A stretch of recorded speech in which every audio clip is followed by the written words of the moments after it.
Good morning. We were discussing recent steps taken by Reserve Bank of India to solve the problem of non-performing assets. We discussed the recommendation of P. J. Nayak committee. Now we have to discuss some steps like asset quality review. Then we have schemes of S4A. You heard about this scheme? Then scheme of joint lenders forum. Then prompt corrective action. These are the 4 schemes we will discuss. We will continuously find these schemes in the newspaper. So first write the heading asset quality review. After P. J. Nayak committee, we will discuss these 4.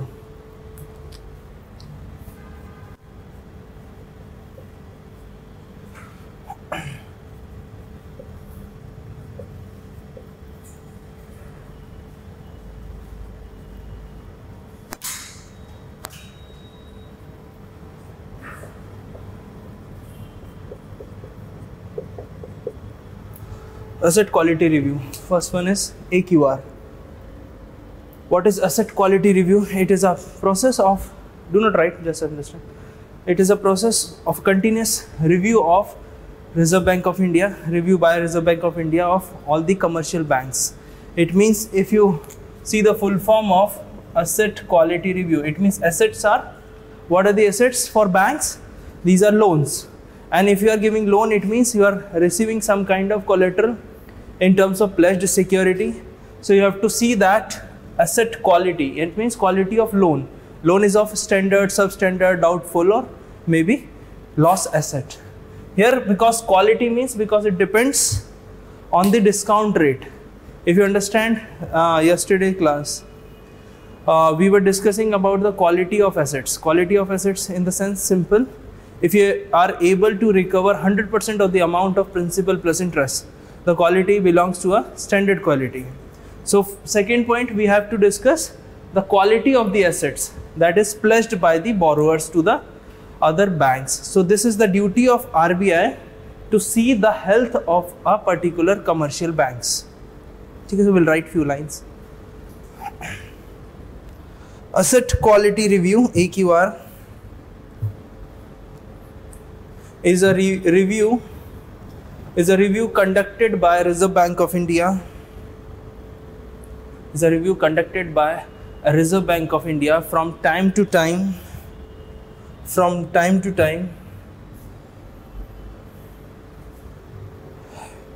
In order to analyze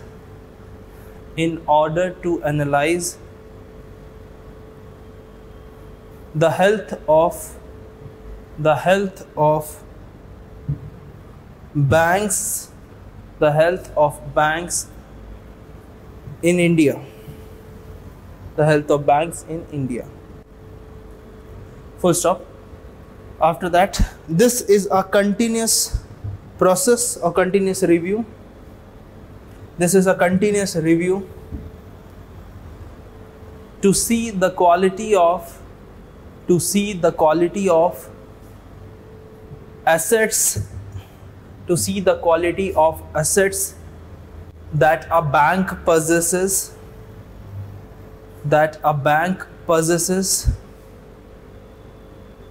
quality of asset that a bank possesses. Full stop. If the quality of the asset has been deteriorating,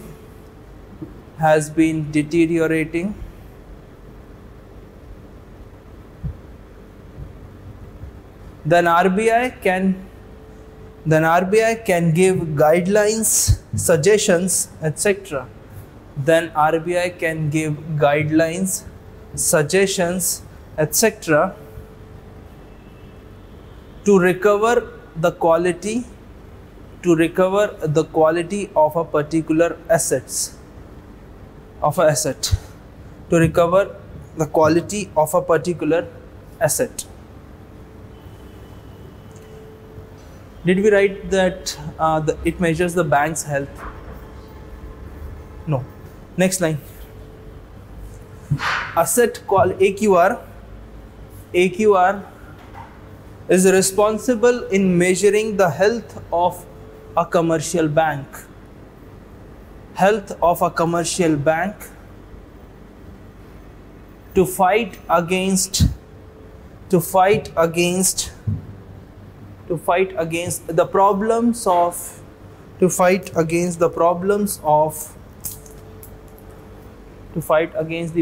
of non-performing assets.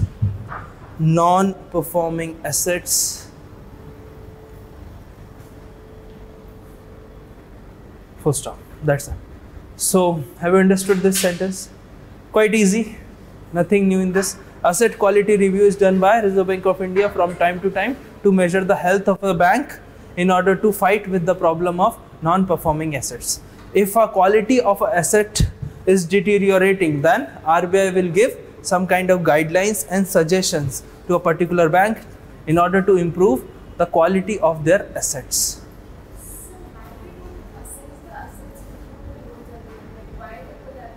Assets means here loans for the bank. Either asset quality review means simple the quality of loans, credibility of the borrower as well as the quality of that asset. It means if you are able to recover only 60%, it means you can take 40% of haircut. It means the quality of asset is substandard. You are not getting full amount.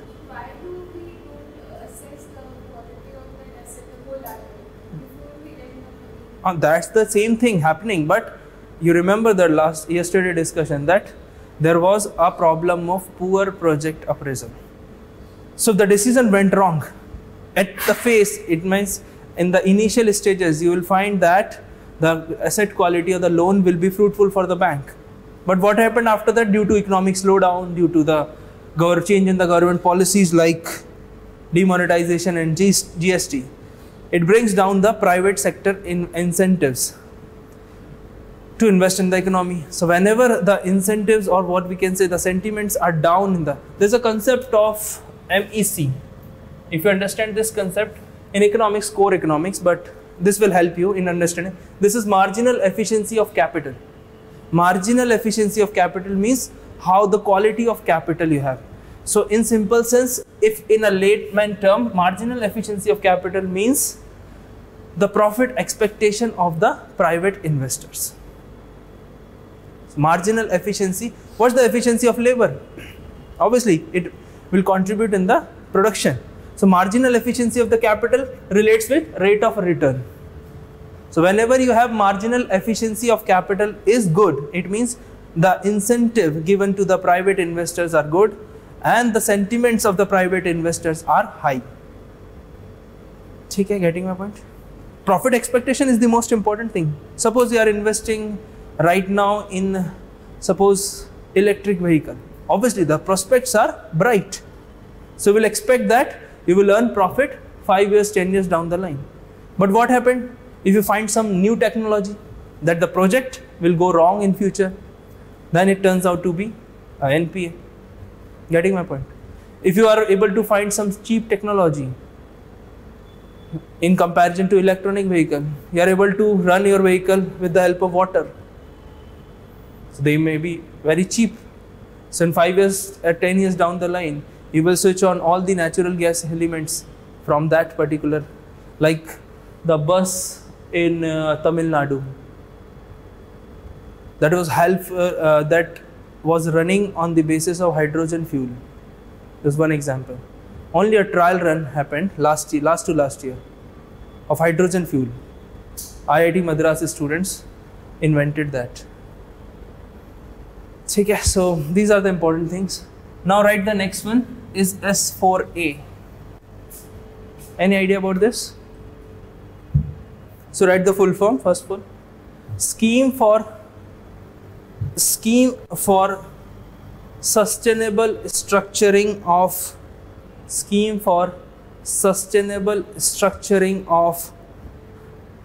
stressed assets. A scheme for sustainable structuring of stressed asset. Okay, there are 4 S and A for asset. That is why the name is S4A. Now just understand what is this. In this scheme, banks will identify two types of assets: sustainable and unsustainable.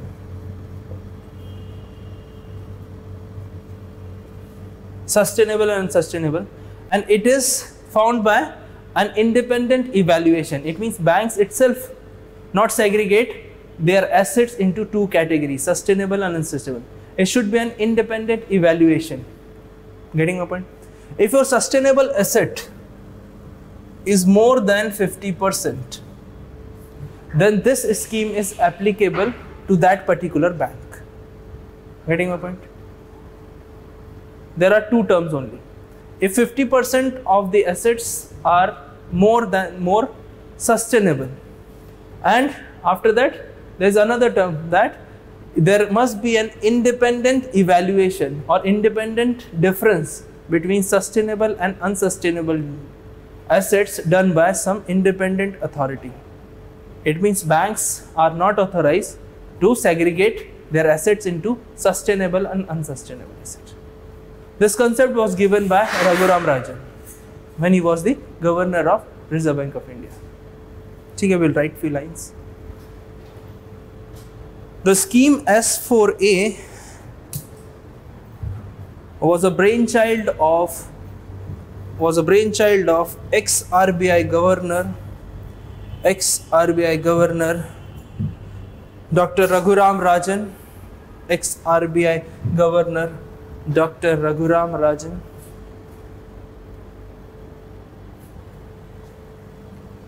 In this scheme, after full stop we write, in this scheme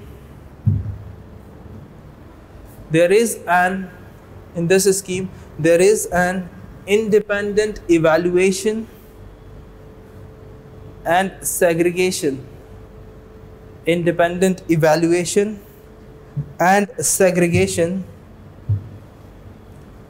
of sustainable and unsustainable assets. Sustainable and unsustainable assets. Full stop. If for a bank sustainable assets are more than 50%, if for a bank sustainable assets are more than 50%, then this scheme is applicable to the particular bank. Then this scheme is applicable to that particular bank.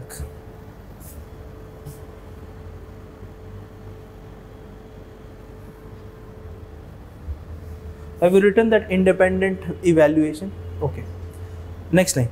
Banks are not authorized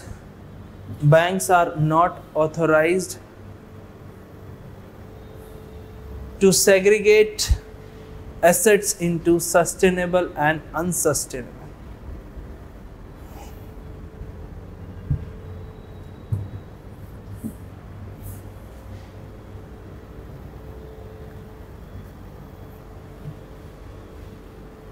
Have you understood any doubt in this scheme?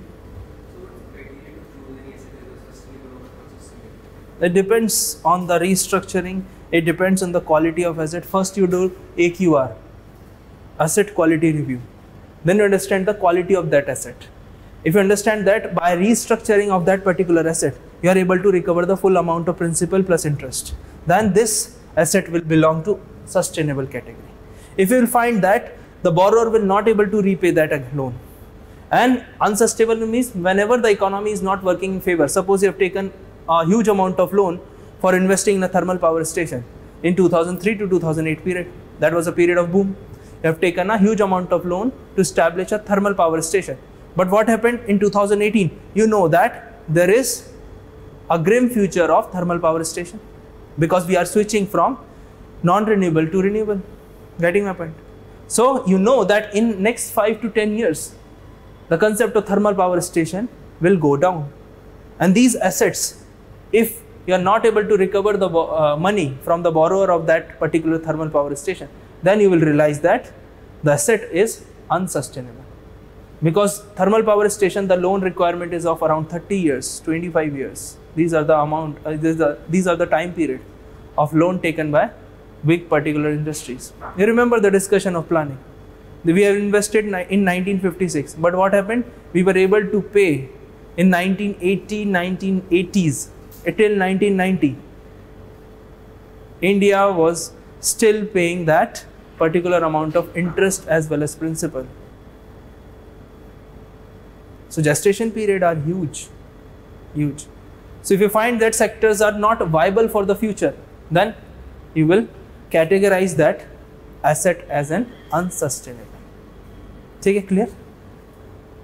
Now next one is JLF, Joint Lenders Forum. Have you ever heard about this?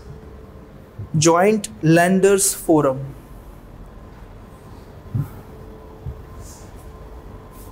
So if you are reading newspaper, you will find 1, 2 and 4, but you will rarely find JLF. So maybe UPSC can ask about JLF because it is less covered in the newspaper. I think it was covered only for 2 or 3 occasions. So Joint Lenders Forum are simple. If you understand the simple meaning, Joint Lenders Forum. So there is a joint forum of particular banks, it means lenders. So there may be one representative from the particular bank of the consortium banking. You remember yesterday's discussion? It means there are suppose 4 or 5 banks. So it means one representative from each bank. So you will have suppose 5 individuals, 5 person. So in JLF, if there are 5 person, obviously these 5 are big lenders. Big lenders. It means their contribution is around more than 50%. And other lenders are small, 5%, 10%, 7%. So in Joint Lenders Forum, if you will occur or if you will face any kind of problem of non-performing assets, then what will you do? You will join a lender forum. Then after that, what will you do? You will organize a meeting that what is the next step in regard of restructuring of that particular NPA, or shall we write off that particular NPA. You remember the discussion of loss asset. Write off means banks will accept that this is the loss. Getting my point? So in Joint Lenders Forum, 75% of the creditors by the value. So if 75% of the creditors by value agree and 60% of the creditors by numbers, if these two conditions are fulfilled, then all the banks in the consortium funding have to follow the decision of this forum. So in order to restructuring, if you are taking any decision regarding restructuring, if you are taking any decisions regarding loss asset, write-off, etc., this must be approved by JLF, and both the conditions should be fulfilled. It means 75% of the creditors value. Suppose you have given the loan of 100 crore, it means the banks which has contributed around 75 crore by value, it means by value means terms of money, and 60% by number. Suppose for example there are 10 banks in the consortium, it means 75 crore of money given by those particular banks plus 6 banks of big in number. If they will agree, the decision should be standstill. But now the question is, if the asset in question is worth of 100 crore or more, then only you can apply this scheme. Okay? Getting my point? समझ में आया सब? Will write. It is a forum of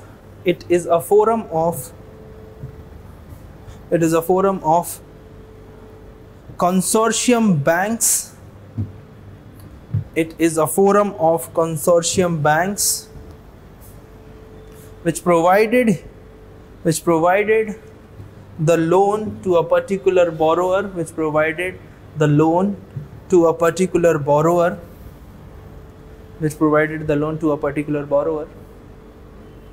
full stop.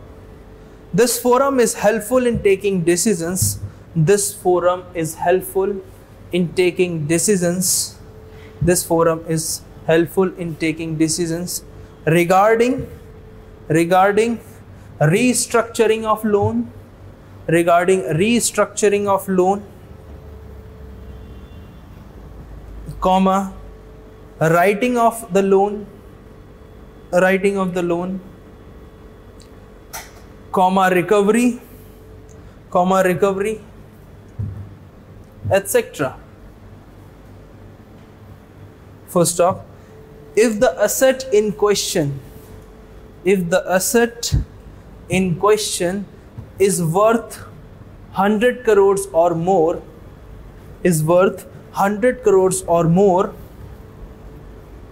then this joint lenders forum, this JLF,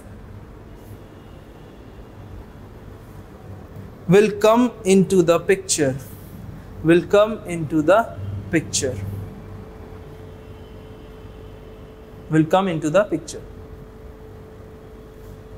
After full stop, if any decision is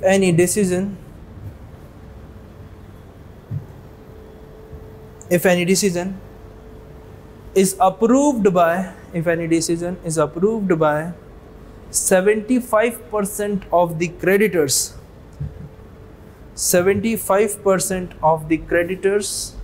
by value, and 60% of the creditors, 75% of the creditors by value and 60% of the creditors by numbers, then that decision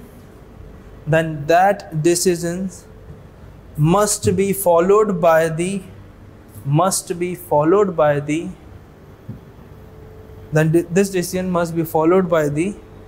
remaining creditors in the consortium.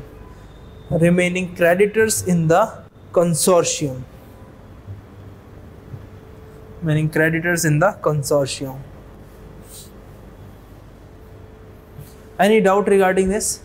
Any doubt regarding these terms? 75% of the creditors by value, understand? If a loan is 100 crore, it means 75 crore should be the contribution of that particular banks, 4, 5, 6, 7, doesn't matter. And 60% of the creditors by numbers means if there are 10 banks in the consortium, this decision must be approved by 6 banks. Both has to be followed. You write one more. Both the conditions should be fulfilled, you write. Both the conditions should be fulfilled for the final decision.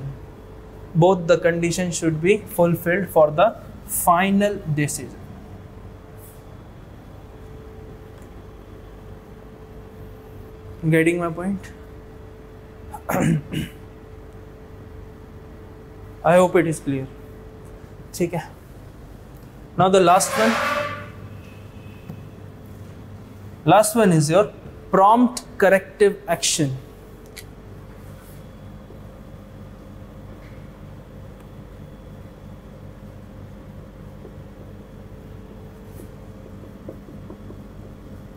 Prompt corrective action.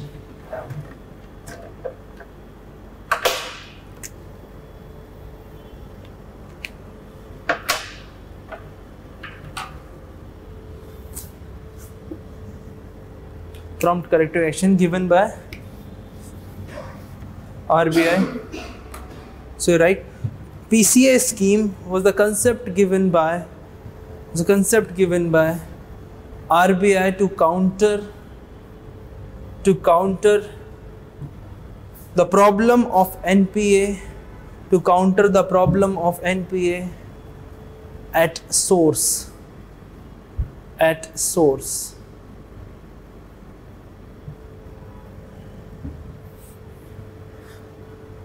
First off, just understand, because whenever you are thinking from the source, it is very easy to counter any problem. Like in the Swachh Bharat mission, we have 2 types of garbage.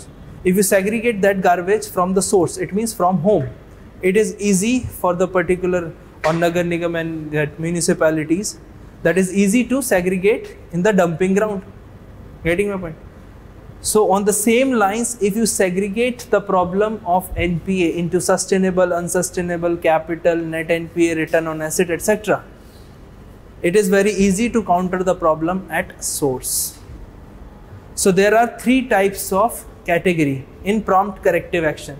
If you are taking any action from the RBI side to counter the problem of NPA of a particular bank, then you have to counter this problem from three heads. First one is your capital, second is your net NPA, and third one is your return on asset.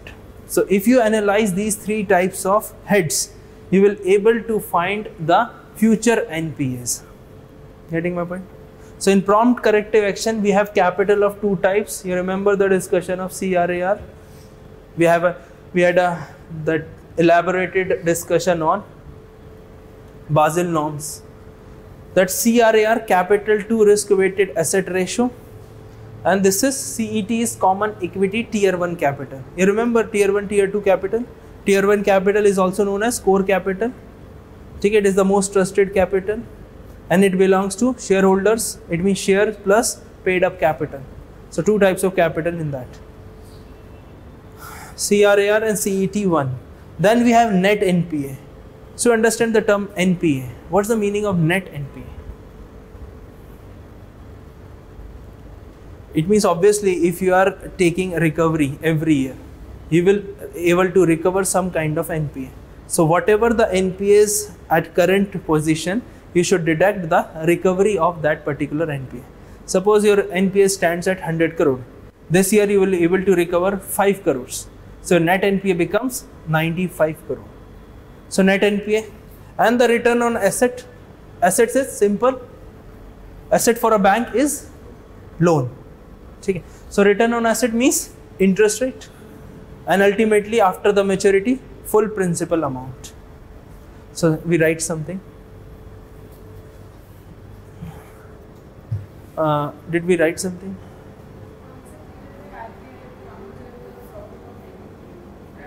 At source. PCA is countering problem. PCA is countering problem while keeping three heads under consideration.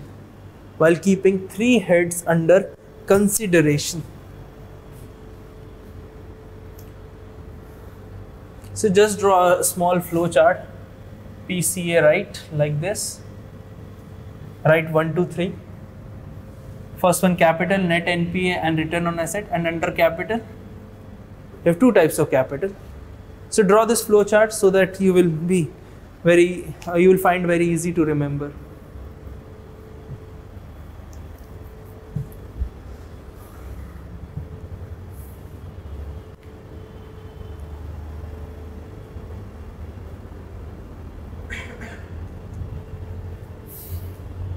Shall I dictate the explanation of CRA or CET1? Shall I or no? Because it has already covered in your previous notes. I think it was 7th class or maybe 8th class. Common equity tier 1 capital.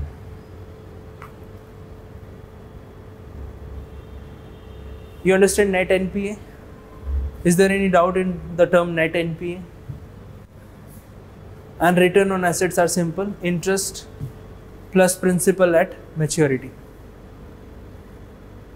Not getting? You are not getting anything? Okay. If you are not getting anything, you can ask after the class. I'll be here.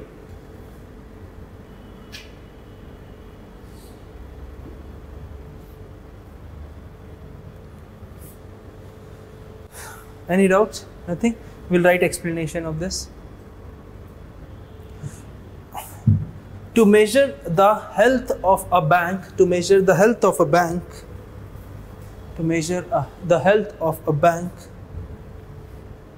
and countering any unsustainable practices adopted by banks,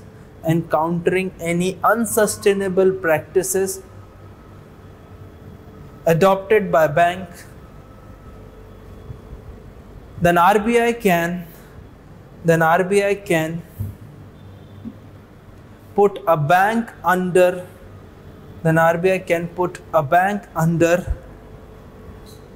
prompt corrective action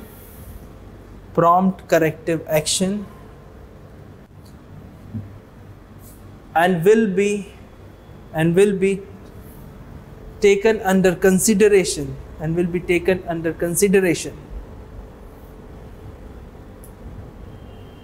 to recover that